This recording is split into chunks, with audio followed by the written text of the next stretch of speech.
Hector Berlioz. Who am I? My name is Hector Berlioz, and I'm a well-known French composer.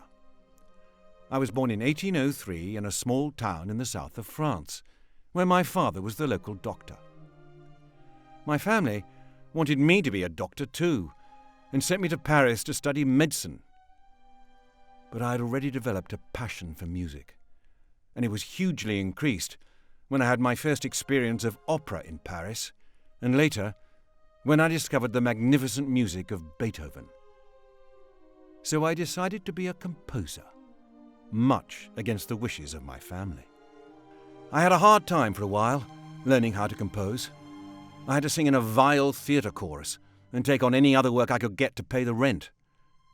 But eventually, at my fourth attempt, I won a prize for young composers, which gave me a year in Italy to continue my studies and write music. By that time, I had already written my first big piece for orchestra. This I called Symphonie Fantastique, and you're going to hear a lot more about it. It's become one of my most famous works. The symphony was one of the first to have a program in which I tried to explain what it was all about. A young musician, guess who, falls in love with a beautiful girl, but she rejects him. He dreams of killing her, and then of his own execution. It's a nightmare.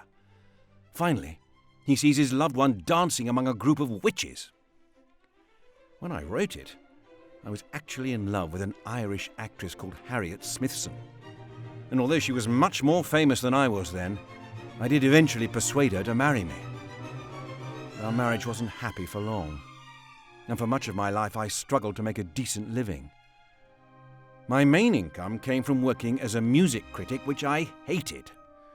I had to spend far too much time listening to and writing about other people's second-rate music rather than writing music of my own.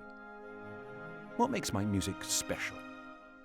First, I don't play the piano, just the flute and the guitar, and occasionally the drums and cymbals. So unlike most other composers at that time, I didn't write music for piano and then arrange it for the full orchestra.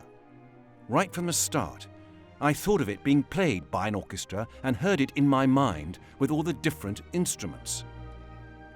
By talking to the wonderful orchestral players in Paris, I got to know just what each instrument could do and what effects it could produce. I even wrote a book about instruments and orchestration, which I'm told is still relevant today. Secondly, my music is often about telling stories. I am passionate about Shakespeare.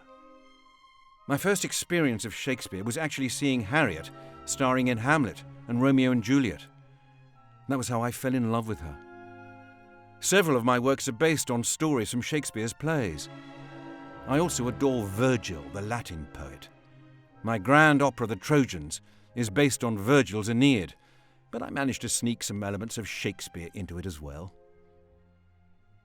Music is a truly international language, and it took me to cities all over Europe to promote and conduct my works.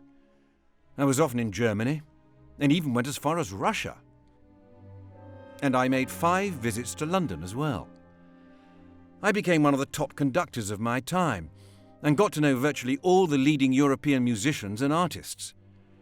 You can find out a great deal about me and about the musical world in which I moved from my own memoirs. They've had very flattering reviews, and have even been translated into English and other languages, and recorded as an audiobook. I can say that I made my own way in life, driven by my passion for music.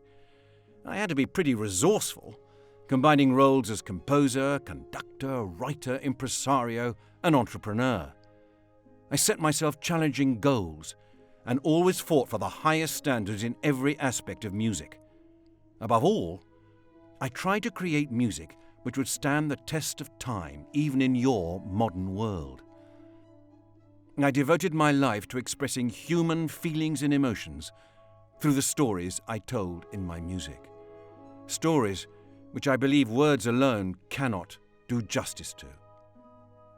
I hope you enjoy them.